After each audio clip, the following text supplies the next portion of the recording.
Hello students, आज हम बात करेंगे Kepler's laws of planetary motion. बच्चों, केपलर ने प्लैनेट के मोशन से रिलेटेड 3 लॉज दिए, जिनमें से फर्स्ट लॉ या इसका नाम है लॉ ऑफ ऑर्बिट। ये क्या हमें बताता है? तो ये लॉ हमें बताता है कि सन के अराउंड प्लैनेट सर्कुलर ऑर्बिट पर ना मूव करके इलिप्टिकल ऑर्बिट में मूव करते हैं, और जो सन होता है वो इस इलिप्टिकल ऑर्बिट या इस इलिप्स के किसी भी एक फोकस पर प्रेजेंट होता है। ठीक, sun at one of the foci.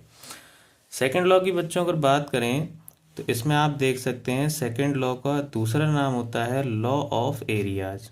इसमें क्या कहा जाता है? इसमें ये कहते हैं बच्चों कि सन और प्लेनेट को मिलाने वाली रेखा, the line joining the sun and planet sweeps equal area in equal interval of time. यानी कि ये जो लाइन आप देख रहे हैं सन से लेके प्लेनेट तक की, ये लाइन बच्चों इक्वल टाइम में इक्वल एरिया स्वेप्ट आउट करती है।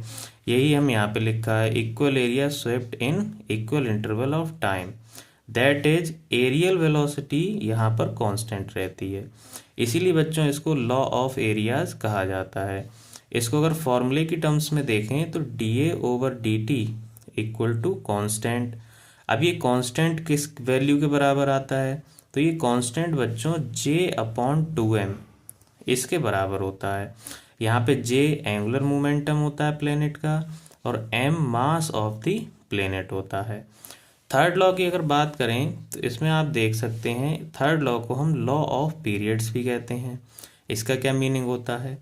तो केपलर ने बताया बच्चों कि सन के अराउंड मोशन करने वाले किसी भी प्लेनेट का टाइम पीरियड अगर हम उसका स्क्वायर करते हैं तो अर्थ और सन के, अगर अर्थ की जगह कोई हम दूसरा प्लेनेट ले लें तो सन और उस प्लेनेट को मिलाने वाली जो लाइन है उसकी मीन डिस्टेंस के क्यूब के ये डायरेक्टली प्रोपोर्शनल होता है।